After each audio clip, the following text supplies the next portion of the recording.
Hi hello నమస్తే welcome to my channel bye. Channel కొత్తగా చూస్తున్నట్టయితే ముందుగా సబ్స్క్రైబ్ చేసుకోండి. అలాగే నేను చెప్పే వీడియోని వస్తే మాత్రం అందరికీ షేర్ చేయండి బాయ్. అయితే రోజు మన టాపిక్ వచ్చేసి మన సంక్రాంతికి వస్తున్నాం సినిమా, అలాగే డాకు మహారాజ్ సినిమా, రెండు సినిమాల గురించి అయితే చెప్పాలనుకున్నాను. నిజంగా ఈ రెండు సినిమాలు స్పెషల్ అనే చెప్పొచ్చు. అదేంటంటే రెండు సినిమాల్లోన సరైన స్టోరీ లేదని చెప్పొచ్చు. కానీ రెండు సినిమాలు చూడ్డానికి చాలా ముచ్చటగా ఉన్నాయని కూడా చెప్పొచ్చు భయ్య. అయితే మన 'వెంకీ' గారిదైతే అంటే 'సంక్రాంతికొస్తున్నాం' సినిమా అయితే మాత్రం ఖచ్చితంగా ఒక కామెడీ ట్రాక్‌లో ఒక చిన్న లైన్ స్టోరీ పెట్టి కామెడీ ట్రాక్‌ని హైలైట్ జేసి, అసలు మన సినిమాకే హైలైట్ అని జెప్పేసి ఆ సీన్‌లు గాని కొన్ని మార్వెలస్ సీన్‌లు చెప్పట్లో అంటే చాలా హిలేరియస్‌గా నవ్వొస్తది. అలాంటి సీన్‌లు పెట్టడం అయితే జరిగింది. కాబట్టి ఆ సినిమా కొంచెం స్టోరీ డౌన్ ఉన్నా గూడా ఏదో సినిమా మాత్రం చూడ్డానికి మాత్రం సూపర్ అనిపిస్తది. అలాగే మన 'డాకు మహారాజ్' సినిమా గూడా అంటే స్టోరీ నార్మల్ స్టోరీనే ఉంటది. అంటే ఒక నీళ్ళ కోసం పోరాడే మాదిరి మనకైతే చూపించడం అయితే జరుగుతది.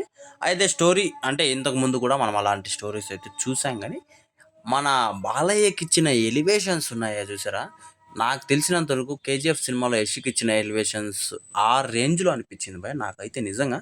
బ్యాక్‌గ్రౌండ్‌లో తమనన్న మ్యూజిక్ గావచ్చు, ముందర మన బాలయ్య పెర్ఫార్మెన్స్ గావచ్చు, వెనకాల మన డైరెక్టర్ బాబీ గారి క్రియేటివిటీ గావచ్చు, ఎక్కడ ఎవ్వరు గూడా తగ్గకుండా చేశారు భయ్య.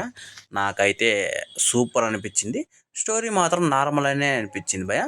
కానీ చూడ్డానికి ఎటువంటి లోటు లేదు అన్న ఫీల్‌లో అయితే సినిమాలు అయితే తీసుకెళ్ళిపోయాయని చెప్పొచ్చు. అయితే వీళ్ళు ఒకప్పుడు ఇండస్ట్రీని ఏలిన వాళ్ళే. ఇప్పుడు గూడా ఈ జనరేషన్‌లో గూడా ఇప్పుడు గూడా మన ఇండస్ట్రీని ఏలుతున్నారనే చెప్పొచ్చు. అలాగే చాలా వరకు 150,00,00,000 దాకా మన 'సంక్రాంతికొస్తున్నాం' సినిమా, అలాగే 150,00,00,000 దాకా మన 'డాకు మహారాజ్' సినిమా కూడా వచ్చినాయి భయ్య ఇప్పటికే 5 రోజులకే.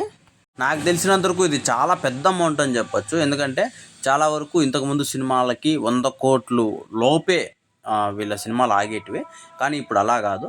భారీ రేంజ్‌లో కలెక్షన్స్ వస్తున్నాయి. అయితే మీకు ఈ 2 సినిమాల్లో ఏ సినిమా బాగా నచ్చింది? అలాగే ఎందుకు నచ్చిందో కూడా కింద కామెంట్‌లో తెలియజేసేయండి భయ్యా. మర్చిపోకుండా తప్పకుండా దయచేసి